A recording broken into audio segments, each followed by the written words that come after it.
Donc on se retrouve pour une présentation de mon bullet journal. Donc dans un premier temps, je vais vous dire un peu c'est quoi le principe du bullet journal et comment ça m'aide dans la vie au quotidien. Et après je vous montrerai un peu son contenu et tout ce qu'il y a dedans. Donc c'est parti. Alors un bullet journal, pour moi la définition ce serait un agenda organisateur de vie. Parce que en fait c'est quelque chose qui est hyper personnel et qui peut être modelé un peu comme on le souhaite.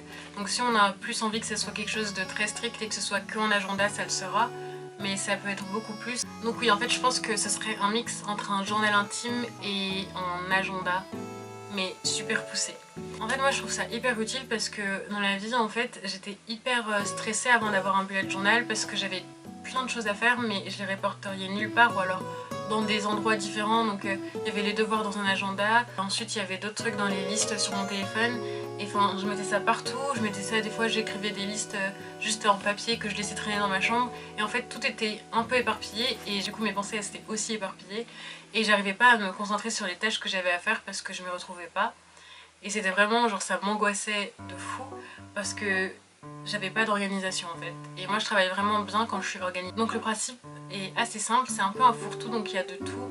Il y a l'organisation du mois entier, il y a l'organisation de la semaine, il y a des listes de tâches à faire par jour qu'on peut y mettre. On peut à chaque fois à la fin du mois écrire tous les moments qu'on a aimé passer pendant ce mois et qui nous ont marqué, comme ça on peut revenir en arrière à n'importe quel moment et les relire et s'en rappeler. On peut se créer des routines avec un bullet journal, en fait on peut vraiment tout faire.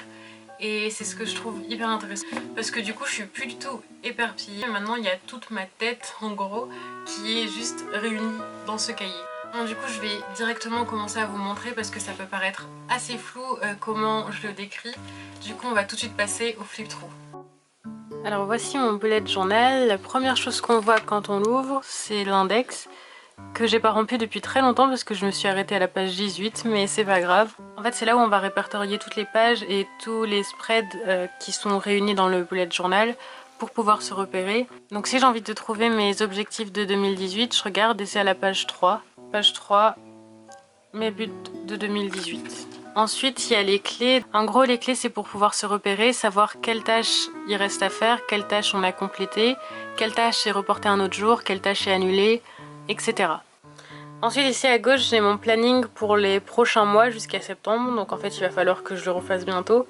Mais en gros c'est souvent pour les 6 prochains mois, pour que si j'ai des événements à venir en fait j'ai pas à attendre de devoir faire le planning du mois même pour mettre et noter mes événements, comme ça je peux les noter en avance et je les oublie pas. Donc là c'est la liste des jours et là c'est les événements et les choses que j'aurai à faire pendant les mois qui correspondent. Ensuite ici comme vous avez vu c'est mes buts et mes objectifs de 2018. Ici j'ai fait une playlist de l'année. Donc en gros vous allez voir quand je vais vous montrer ma présentation des mois. Mais à chaque mois j'ai fait une playlist parce que souvent en fait quand j'écoute des playlists, quand je fais des playlists en général, je les écoute beaucoup mais au bout d'un mois ça commence un peu à devenir vieux. Et du coup je me suis dit autant faire des playlists qui durent vraiment un mois et qui soient encadrées. Et comme ça à chaque fois que je vais vouloir revenir vers un mois, je vais pouvoir voir quelle est la playlist qui correspond. Et du coup en écoutant les musiques ça va me rappeler ce que j'ai vécu pendant le mois. Donc ça c'est pour mes playlists du mois. Et du coup pour ma playlist de l'année je vais choisir à chaque fois, à chaque mois, une chanson dans la playlist qui représentera vraiment tout le mois. Et comme ça à la fin de l'année je pourrai faire une playlist de l'année et réécouter et me rappeler. Ensuite ici c'est mon Year in Pixel. Donc en gros j'ai commencé à faire des bullet journal en août. Je dis des bullet journal parce que j'ai changé de cahier plusieurs fois mais cette page je l'ai gardée. Et en fait chaque jour quand je me sens bien je mets donc good c'est vert clair, donc ça veut dire que ma journée elle a été bien, je mets du vert clair. Quand j'ai été heureuse je mets du vert foncé. Et bref il y a un code couleur juste ici. Et comme ça à la fin de l'année je peux constater quelles ont été mes émotions les plus régulières en fait pendant le mois, comment je me suis sentie et tout ça. Donc ça aussi ça aide beaucoup. Ensuite là on arrive à la disposition typique de tous mes mois. Donc pour la première page je fais une page un peu de présentation, une page de garde. Et je fais une décoration, un petit dessin qui va rappeler en fait le thème du mois et qui va revenir souvent dans les pages du mois. Ensuite à droite des fois je fais un calendrier du mois qui est comme ça, qui est vertical, mais d'autres fois c'est autrement. En tout cas là du coup je mets tous les événements qui sont à venir dans le mois et comme ça après à chaque fois que je fais ma planification de la semaine, je prends les événements de la semaine et je les mets sur les jours qui correspondent. Comme ça en fait, même si je suis encore en train d'être dans cette semaine, je sais quand même ce qui va se passer dans 2 ou 3 semaines tant que c'est dans le même mois. Toujours être organisée en fait. Ensuite là c'est mes objectifs du mois. La plupart du temps je les réussis pas, genre j'arrive pas à finir les objectifs du mois parce que je pense que je me donne trop de choses à faire en fait. Mais bon, c'est pas grave. Ensuite la page d'après ça va être mon mood tracker et la habit tracker. Donc le mood tracker c'est un peu la même chose que ce qu'on a vu juste avant sur mes émotions durant toute l'année. Sauf que là c'est durant tout le mois. En gros je fais un graphique. Donc c'est toujours les mêmes codes, donc il y a heureux, bien, neutre, stressé, triste ou horrible. Et à chaque fois, chaque jour, donc si j'ai eu une bonne journée, je mets un point à good. Et ensuite je remplis au fur et à mesure et comme ça, à la fin du mois, je peux voir quelles ont été mes émotions principales, comment je me suis sentie, etc.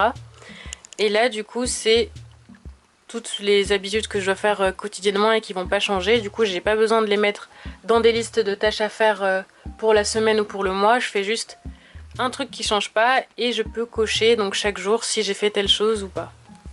Ensuite c'est assez simple, donc là c'est la première semaine d'avril. Là c'était en fait l'organisation des vacances d'avril qui durait aussi une semaine parce que j'avais plein de devoirs à faire, donc j'ai mis toute la liste de toutes les choses que j'avais à faire pendant cette semaine. Mais là c'est une semaine un peu plus typique, donc en gros j'entoure quelle semaine on est et du coup je mets les jours. Toujours on voit le thème du tournesol pour avril et le jaune, etc. Et du coup je mets tout ce que j'ai à faire et ensuite je coche quand j'ai fait ou je fais ce que j'ai noté sur mes clés pour pouvoir me retrouver en fonction de si j'ai fait une tâche, si je la reporte ou si je l'annule, etc. Et ça c'est aussi quelque chose que je fais tous les mois depuis avril. En fait je fais une mixtape.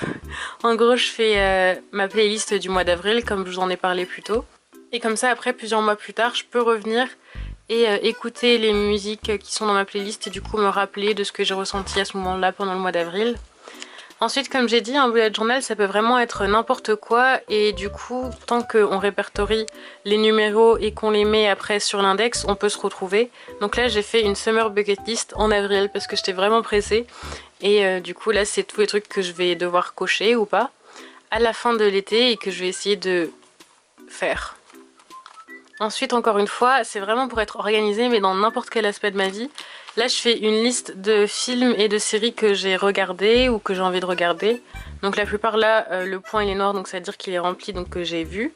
Comme ça je me rappelle de ce que j'ai regardé comme film etc. Et là c'est pareil mais pour les livres. Ensuite il y a encore une page de semaine d'avril. J'essaye d'un peu alterner pour les décorations parce que j'ai envie de rendre ça vivant au maximum. Et je me suis rendu compte que de faire un bullet journal juste en écrivant les listes en fait, mais juste en noir et blanc, sans mettre de couleurs, sans ajouter quelque chose de plus, ça me motivait pas beaucoup, alors que mettre des couleurs, mettre des thèmes pour chaque mois, bah ça m'aide beaucoup plus et c'est beaucoup plus attractif parce que j'ai une mémoire visuelle et que c'est beaucoup mieux pour moi. Alors ensuite pour mai j'ai choisi vraiment le thème du printemps parce que pour moi c'était le début du printemps. Donc j'ai fait plein de du coup de fleurs, enfin j'ai pas fait, j'ai découpé dans un magazine, j'ai cherché tous les imprimés de fleurs en fait que je pouvais voir et je les ai découpés et je les ai assemblés comme ça. Là je fais un peu en relief, donc là c'est mes objectifs du mois et j'ai fait genre que c'était du scotch là, du masking tape. Et là comme je disais, j'ai pas fait mon mois comme d'habitude, je l'ai fait vraiment en 2 pages et du coup avec chaque case plutôt que des lignes verticales comme ça. Ensuite là c'est pareil, c'est mon mood tracker et là c'est mon habit tracker, donc c'est toujours à peu près la même forme on va dire, c'est juste que c'est la décoration et le thème du mois qui change.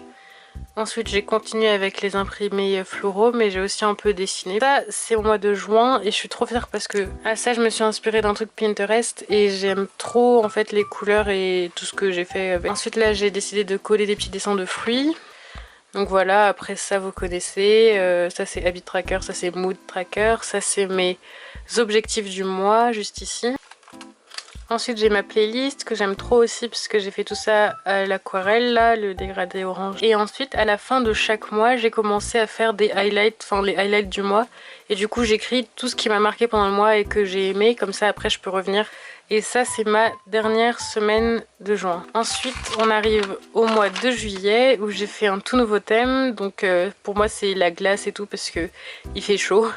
C'est l'été donc voilà, camion de glace. Ça aussi j'ai été inspirée par quelque chose que j'ai vu soit sur Pinterest soit sur Instagram. Donc voilà le mois de juillet, la planification du mois. Ensuite là j'ai décidé de faire quelque chose de différent pour le habit tracker. J'ai décidé de faire par habitude en fait un carré avec une case qui correspond à chaque jour du mois plutôt que de tout faire en ligne. Ensuite encore une fois mes objectifs du mois de juillet. Et là c'est ma playlist. Je crois que je vais rajouter encore plein de trucs pour celle-là.